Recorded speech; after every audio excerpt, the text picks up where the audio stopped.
Stellar Transformations, episode 196. Untuk melihat video selengkapnya, sahabat bisa kunjungi playlist yang telah disediakan. Yuk mari, kita berimajinasi bersama dan masuk ke alur ceritanya.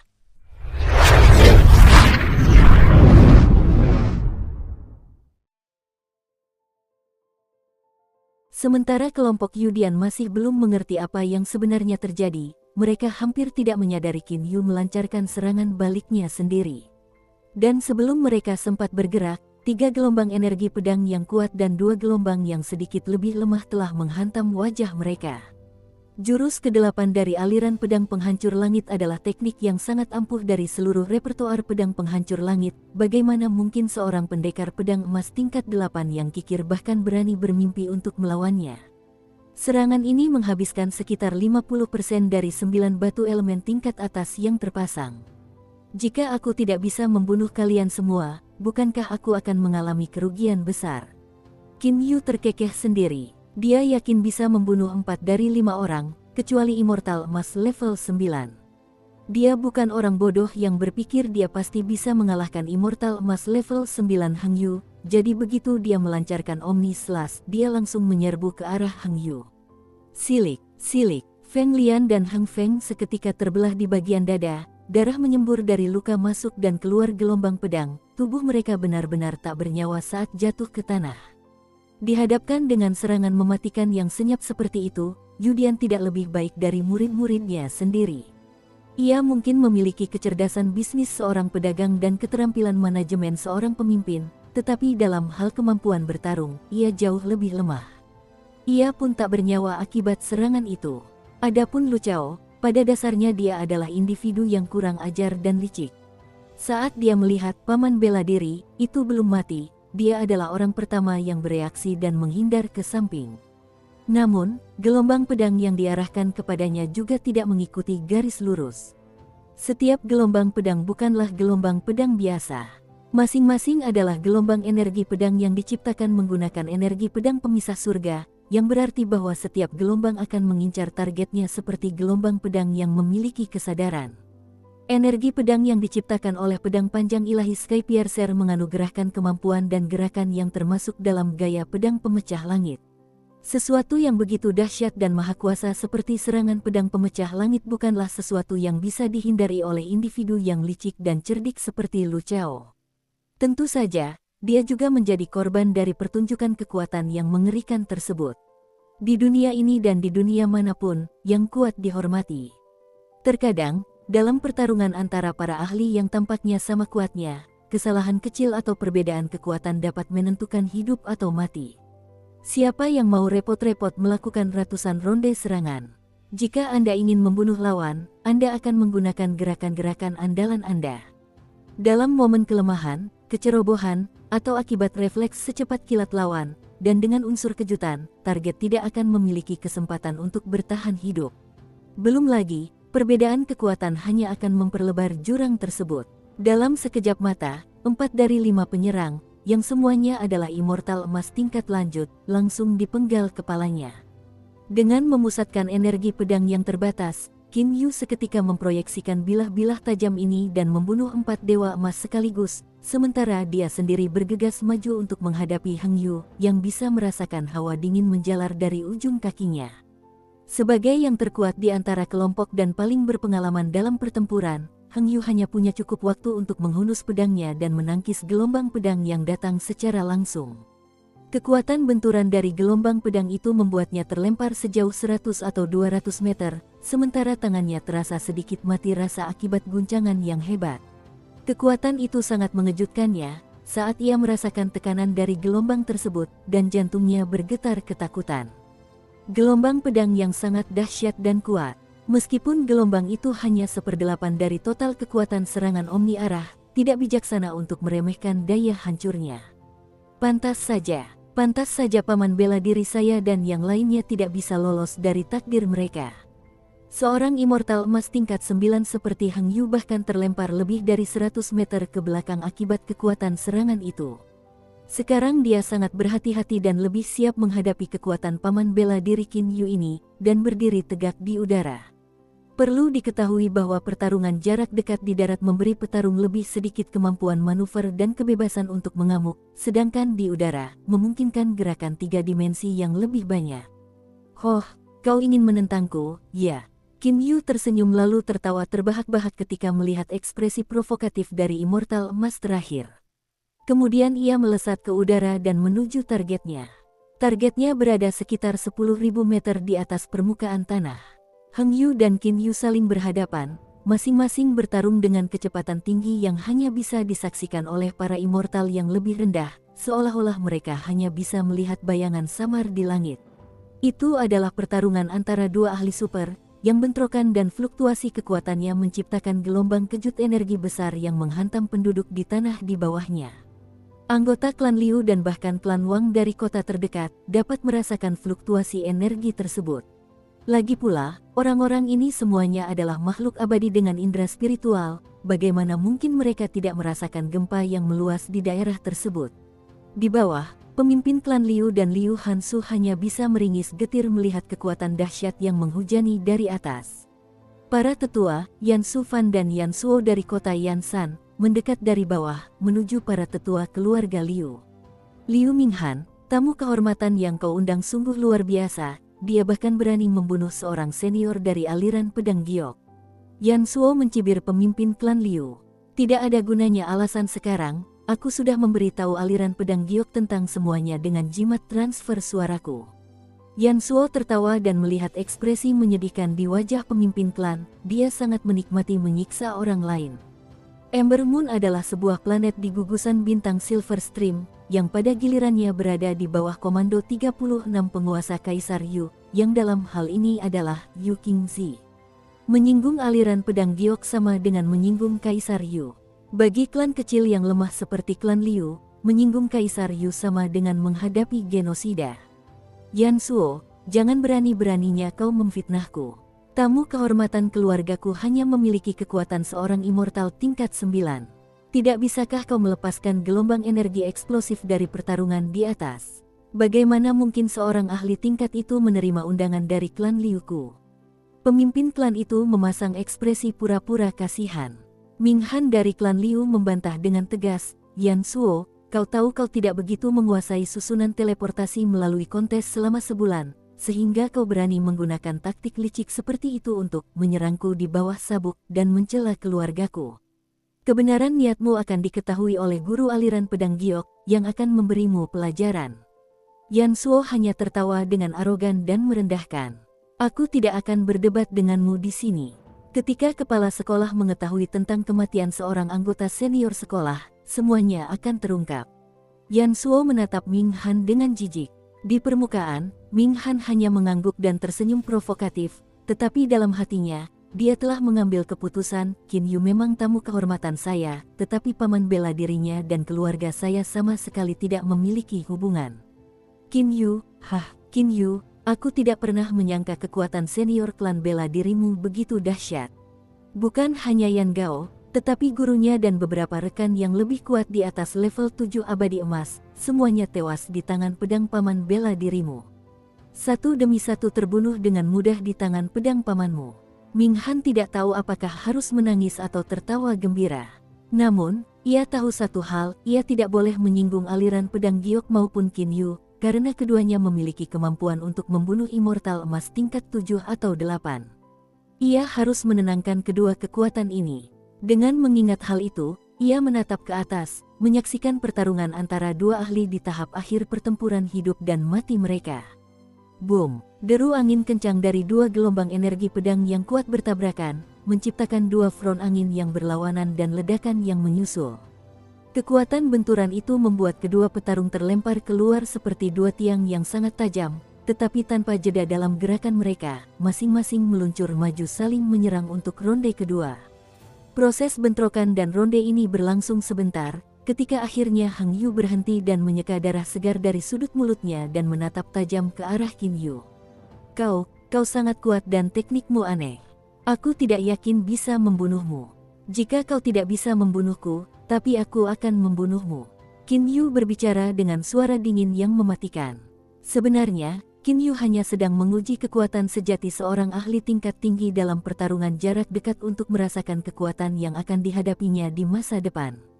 Untuk melakukan ini, dia mengerahkan seluruh kekuatan dari 9 batu elemen suci tingkat atas dengan menggunakan serangan berdaya rendah setiap kali untuk memperpanjang durasi pertandingan. Namun kini, mereka berada di ambang konfrontasi. Qin Yu saat ini bersemayam di dalam boneka pedang abadi dengan tubuh abadi yang esensial. Hingga hari ini, Qin Yu belum pernah melihat apapun yang benar-benar dapat melukai atau merusak tubuh boneka itu sedikit pun. Itulah sebabnya, dia ingin memanfaatkan kesempatan ini untuk menguji sejauh mana pertahanan bonekanya. Namun terlepas dari tujuan ini, dalam konfrontasi jarak dekat ini, bonekanya belum mengalami luka sedikit pun, sedangkan Heng Yu terluka parah. Luka sayatan dan goresan jarang terjadi pada tubuh pria itu, tetapi secara internal, Heng Yu benar-benar babak belur. Di mata pria itu terpancar kilatan kebencian. Heng Yu mungkin sosok yang sangat dingin, bahkan di antara murid-murid aliran pedang giok, tak seorang pun akan berani mengatakan mereka telah menang melawan Heng Yu. Dia bukan hanya kejam kepada orang lain, dia juga sama kejamnya kepada dirinya sendiri. Jika kau ingin membunuhku, maka bersiaplah untuk menyaksikan teknik pamungkas terakhirku ini. Sekarang pilihannya cuma kamu atau aku. Nafsu darah dalam wujud merah menyala memenuhi pupil mata Heng Yu. Dengan kedua tangannya menggenggam gagang ganda pedang panjangnya, semburan energi terang yang meledak-ledak disalurkan ke pedang itu. Sedetik kemudian, pedang itu melesat ke atas seperti naga petir yang meraung di langit, membelah awan dan menciptakan wilayah formasi khusus yang berisi Qin Yu dan dirinya sendiri. Karena waspada terhadap langkah ini, Qin Yu bereaksi seketika. Dengan menggunakan pedangnya sendiri, ia menebas jalan lebar dengan langsung menerjang hujan gelombang pedang, dan menerima banyak serangan gelombang pedang hingga terpental beberapa ratus meter. Namun demikian, akankah beberapa gelombang pedang menghambat tubuhnya yang abadi? Dengan kedipan mata dan kakinya, ia mendekati Heng Yu dengan kecepatan yang lebih tinggi. Tanpa ragu atau menyesal, dia menusuk tepat menembus perut Heng Yu. Urat dan otot terkoyak dengan cepat, suara mengerikan pisau tumpul yang menusuk bangkai terdengar di daerah itu. Tangan seketika meraih Yuanying di dalam tubuh korban, hanya untuk merasakan energi pedang eksplosif yang terpancar darinya. Saat itu ketika Yuanying Heng Yu tergenggam, ledakan dan dentuman mengerikan terdengar dari telapak tangan Qin Yu, sementara suara penuh amarah terdengar dalam pikiran Qin Yu, haha, teknik pamungkasku adalah membakar Yuanyingku. Aku menolak untuk percaya bahwa kekuatan ledakan dari Yuanying abadi emas tingkat 9 yang terbakar tidak akan membunuhmu. Boom! Gemuruh. Ledakan terjadi di udara, tetapi bumi di bawahnya bergetar dan gelombang kejut terus menyebar hingga meliputi seluruh planet. Energi luar biasa yang tersimpan dan terbakar dalam seorang immortal emas level 9 menyebabkan suar matahari menyelimuti langit planet, dan pada saat itu, kecerahannya menutupi matahari. Didorong oleh kekuatan dahsyat ini, Qin Yu tersapu ke samping.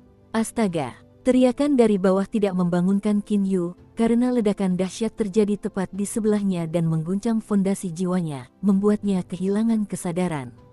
Tubuh Qin Yu, Lan Feng, menjadi linglung, dan dalam waktu 10 tarikan napas, tubuhnya jatuh cukup tinggi. Setelah itu, ia terbangun dan mengendalikan tubuhnya serta menghentikan jatuhnya. Tubuh boneka pedang abadi ini, aku heran bagaimana Paman Lan bisa memurnikan benda seperti ini. Ledakan dahsyat itu sama sekali tidak merusak boneka itu. Qin Yu akhirnya tersadar dari keadaan linglungnya dan terkejut mendapati tubuhnya tidak terluka dan tidak ada anggota badannya yang hilang.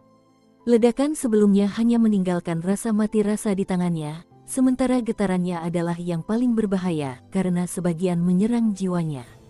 Tidak masalah, pria bernama Heng Yu ini sekarang sudah mati. Qin Yu segera menyebarkan kekuatan spiritual abadinya. Di bawah sana, banyak harta karun berkilauan berserakan di halaman kota Liu Feng, tetapi klan Liu, klan Wang, dan klan Yan tidak berani menyentuh apapun. Mereka sangat takut menyinggung Qin Yu, sehingga mendatangkan murka Qin Yu ke atas kepala mereka. Nyawa mereka lebih penting daripada harta karun. Barang rampasan di bawah ini termasuk cincin antar ruang Heng Yu, berbagai barang lainnya, serta Yuanying dan barang-barang yang tersisa dari kematian keempat dewa emas lainnya. Semua ini dikumpulkan oleh Qin Yu. Hah, sayang sekali, Aku tidak bisa mendapatkan Yuanying Hangyu. Dia kan seorang immortal emas level 9. Qin Yu menghela napas kesal, seolah-olah harta rampasan yang tersisa belum cukup. Tidak apa-apa, harta rampasan yang tersisa masih cukup bagus, 3 Yuanying immortal emas level 8 dan 1 Yuanying level 7. Dengan ini, menembus ke tahap lubang hitam seharusnya berguna.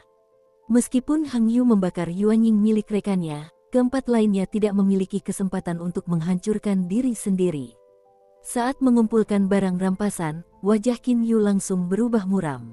Dia menemukan bahwa mayat Lu Chao menyimpan, di tangan pria itu, sebuah jimat pengubah suara.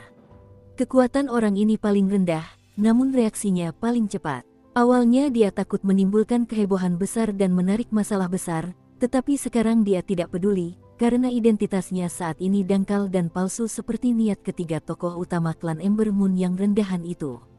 Klan Yan, Liu, dan Wang. Suaranya terdengar saat ia mengamati sekelompok orang yang berada agak jauh. Ia sengaja meninggikan suaranya agar terdengar oleh semua orang. Wajah-wajah anggota klan itu pucat pasi, yang sebelumnya menampilkan ekspresi kering dan pucat. Mereka semua memiliki firasat, entitas seperti itu membunuh para immortal emas level 7 hingga 8 seperti sedang berjalan-jalan di taman, dan dengan mudah dapat menghancurkan keluarga mereka untuk sarapan. Qin Yu tertawa dingin kepada para anggota klan, lalu menghilang dari pandangan. Cemoohan dingin itu cukup untuk mengguncang hati para anggota klan hingga tunduk. Mereka dengan suara bulat memutuskan, mulai sekarang, mereka tidak boleh lagi menyinggung tetua bela diri dari aliran bela diri Qin Yu dan aliran pedang giok. Itulah kesengsaraan kekuatan-kekuatan kecil seperti mereka. Mereka hanya bisa bersujud di hadapan kekuatan-kekuatan yang lebih besar. Di sebuah gunung tandus yang jauh, beberapa kilometer di bawahnya terdapat tumpukan kerikil dan batuan sedimen. Di antara butiran kerikil itu terdapat istana Dewa Giok. Di dalam istana abadi Giok, Qin Yu telah kembali ke tubuhnya sendiri, dan duduk bersila di depan air mancur yang sama, tetapi dengan Yuanying abadi emas tingkat 1 melayang di depannya, sedikit di bawah ketinggian mata. Beberapa saat kemudian, mulutnya terbuka dan dari mulutnya keluarlah lidah-lidah api biru. Setelah mencapai tingkat menengah dari tahap bintang kegelapan, api ungu surgawi yang asli telah berubah menjadi api langit biru yang ditingkatkan. Lidah-lidah api biru ini melilit Yuanying milik utusan zaman dahulu, Huaiyan. Di bawah pemanasan konstan dari api langit biru, Yuanying meleleh dan dimurnikan menjadi cairan keemasan. Gluk, gluk. Seperti meminum air dari oasis, Qin Yu menyeruput dan meminum cairan keemasan itu, lalu segera memejamkan mata dan menjernihkan pikirannya, kemudian melanjutkan meditasinya. Di dalam wilayah gantian, wilayah beberapa sentimeter di bawah kerah, tetesan cairan keemasan itu terkikis setetes demi setetes oleh aliran cairan keemasan. Saat bintang gelap merahnya menyerap ramuan tersebut, volume bintang itu tidak berkurang, tetapi warna bintang itu menjadi lebih gelap. Masih belum cukup. Dia tidak dapat mendeteksi perasaan luar biasa akan terobosan yang akan segera terjadi. Jadi dia langsung mengeluarkan Yuanying lain, yang sebelumnya milik utusan iblis, Du Zongjun. Di bawah lidah api langit biru, Yuanying itu berubah menjadi tetesan merah keemasan.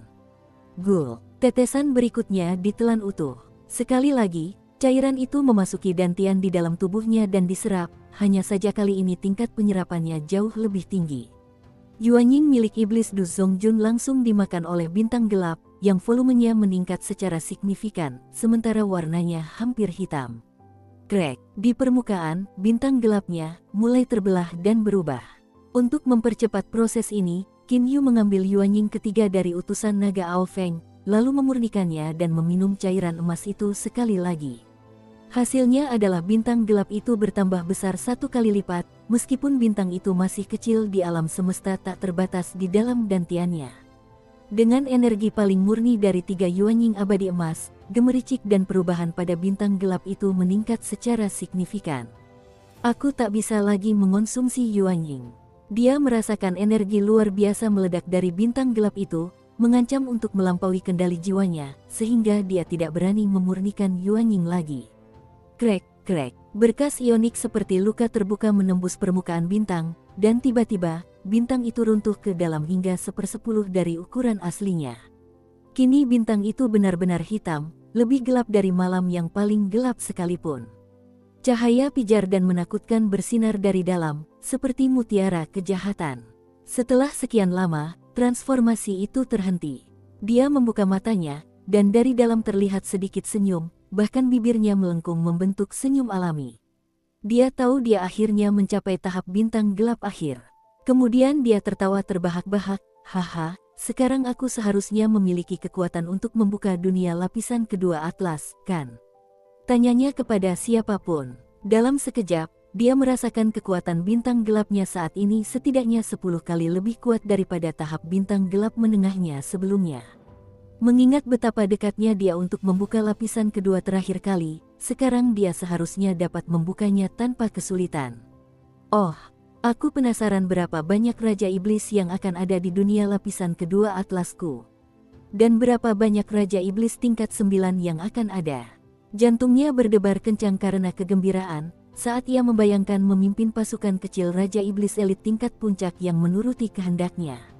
Tanpa basa-basi lagi, dia menahan kegembiraannya dan langsung memasuki atlas untuk melanjutkan pembukaan dunia lapisan kedua atlas.